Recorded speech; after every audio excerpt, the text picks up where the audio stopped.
comes to money. I don't know what 150 million means either when it comes to money. So those numbers are the same, in my opinion. Neither one is an amount that I would ever be able to pay back, and certainly this servant would never be able to pay back. And so the master says, I'm going to sell you, I'm going to sell your family, I'm going to sell your stuff, and I'm going to throw you in jail until you can pay all of this back. Well, we know how that would work.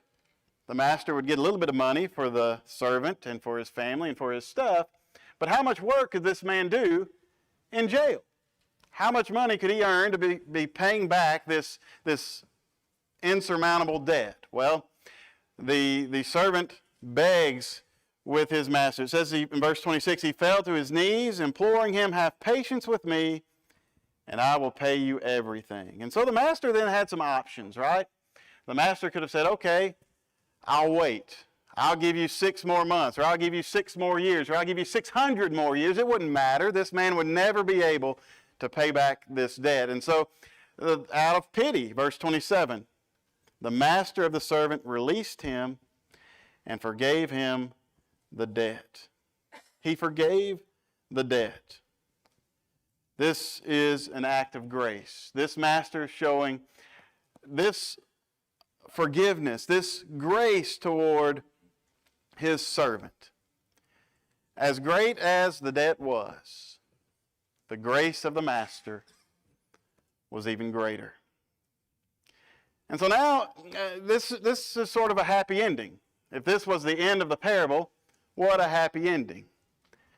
But it doesn't really touch on the question that Peter had asked yet, does it? We think about us as people, we think about Peter and the rest of the apostles, and Peter's asking a question, if someone sins against me, how often should I forgive him? Well, we're not the master in this parable. And I think the apostles and those who first heard this parable, they would have recognized they're not the master in this parable. They're the ones who have been forgiven. And so I think after this first section of the parable, maybe they're left with a question that they don't get to ask because Jesus continues, but the question would be, what about me? Right? I'm the one who's been forgiven, so now what? And I think maybe the natural inclination would be, well, if someone forgave me of this amount of debt, well, I would certainly forgive someone who was in debt to me. Maybe that's what we would think. But let's keep reading. When the same servant, verse 28, when the same servant went out, he found one of his fellow servants who owed him 100 denarii. And I think last week I compared that to about $20. Well, I did the math on that too, and depending on what numbers you take that you accept for the worth or the value of a denarius, it works out to about $5,800. So in actual today dollars, we're looking at $21,300,000,000 versus 5,800. But anyway, the amount of the debt doesn't really matter, except one is insurmountable and the other is perhaps at least manageable. But he found one of his fellow servants who owed him 100 denarii, and seizing him, he began to choke him, saying, "Pay what you owe." So his fellow servant fell down and pleaded with him, "Have patience with me, and I will pay you." Okay. So this servant who had billions of dollars worth of debt finds a co-worker who owes him just a few $1,000s. And he starts to choke him and demands repayment. And so this fellow servant, he makes the same request. The exact same words, right? Be patient with me, and I'll pay you what I owe. That's the same thing that this first servant said to his master, and he was forgiven. And so you would think, if you've never read this story before, if this is the first time that you've looked through this passage, you would expect maybe the next thing that you would read is the servant forgave the one who was in debt to him. But that's not what we find.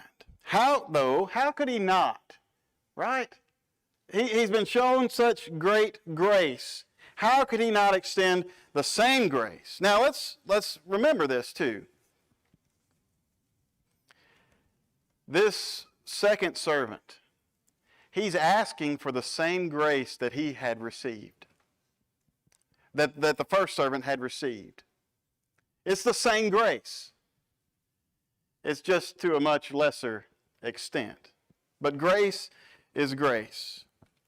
But we find this parable taking, I guess you could say, a little bit of a disturbing turn as we read in verse 30. He refused and went and put him in prison until he should pay the debt.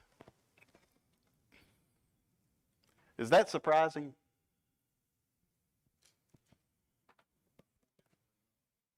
Unfortunately not. And when that doesn't happen, he throws him in jail.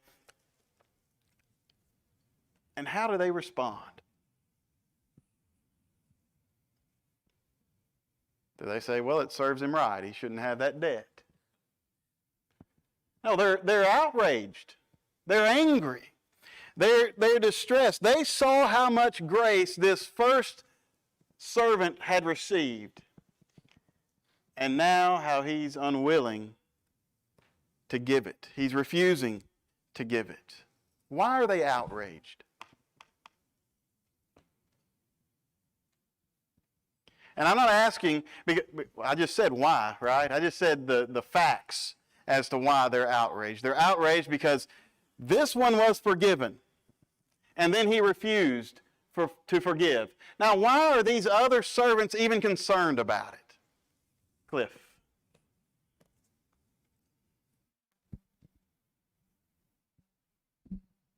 I would say, of course, they cared about that servant that had been mistreated. But I think that underlying in each of their minds is this could have been me. Okay. Maybe so. Maybe they're putting themselves in the shoes of the one who was not forgiven, and thought, well, we would want this grace that he didn't receive. Anybody else have any thoughts?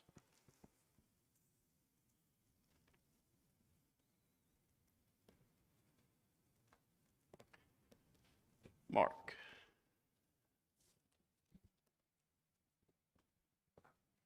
I don't really know, but I think it's interesting Cliff used the word mistreated, that they saw how the servant had been mistreated, but he really hadn't been. I mean, it was the fellow who had the debt, owed to him had the right to do what he did. And so I don't know. If somebody owes you money, you have the right to expect that they will pay it back. But he had been, in the context, he has been mistreated because he had been forgiven so much. And I like what Cliff said about they could have been me, because in the greater context of the parable, every one of us are in the same boat. Sure. And so it's a very interesting thought where you're going with this. So. You don't know where I'm going with this.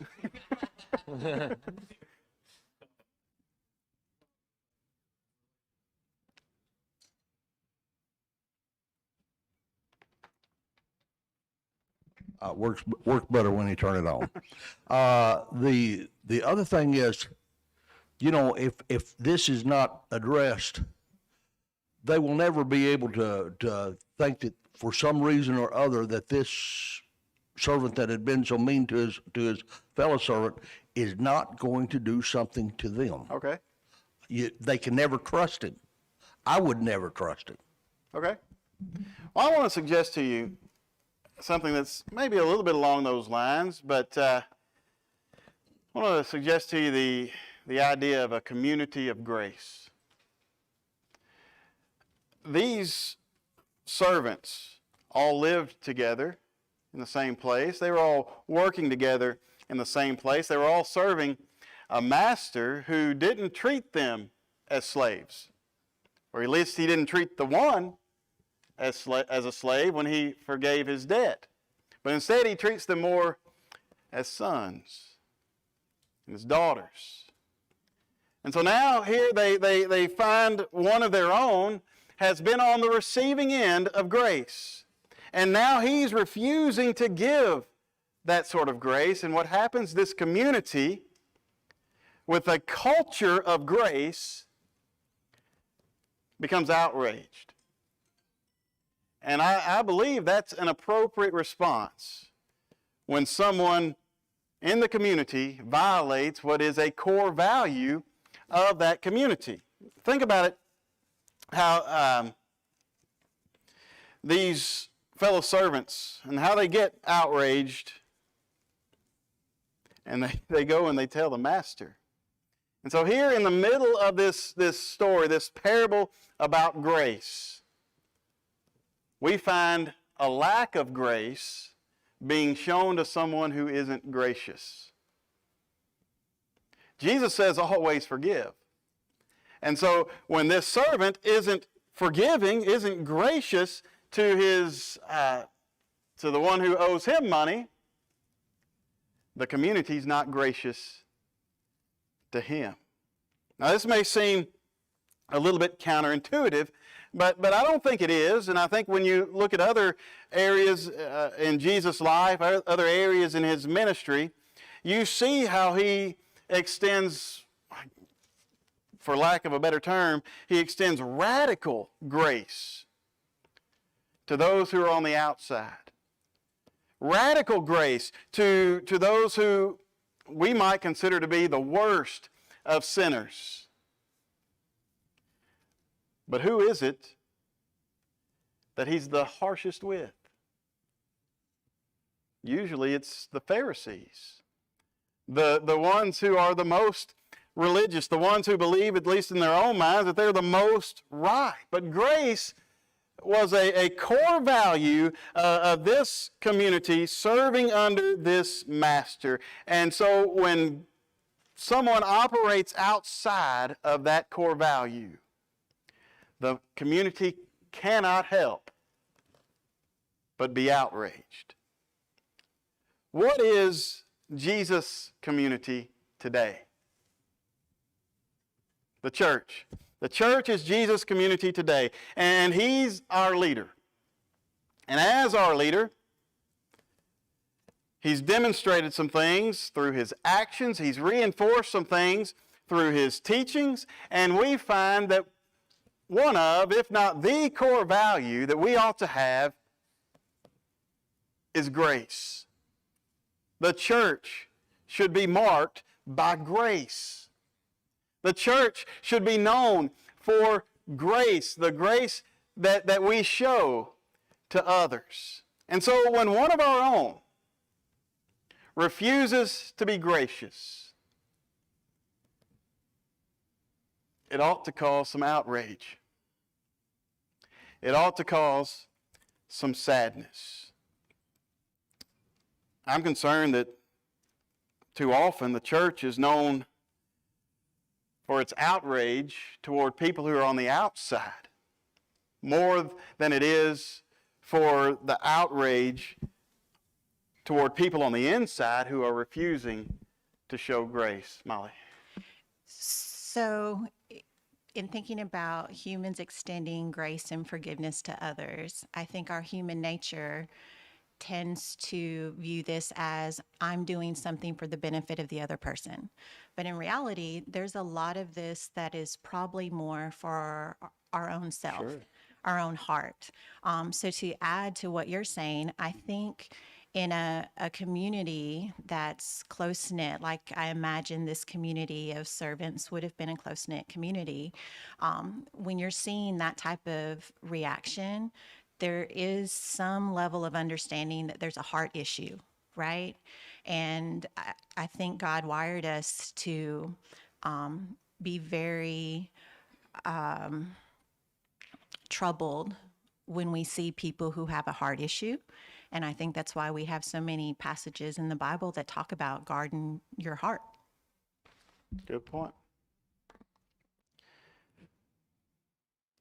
I ran across a quote by Gandhi. He said, "I like your Christ. I don't like your Christians. Your Christians are so unlike your Christ. Let that sink in. And what a sad commentary that is, that someone on the outside can look at Christians and in good conscience make that statement. When someone in our community, in our church community, wants to receive grace from the Master, but refuses to even attempt to give grace to someone who's hurt them, we ought to be outraged. And we ought to be saddened.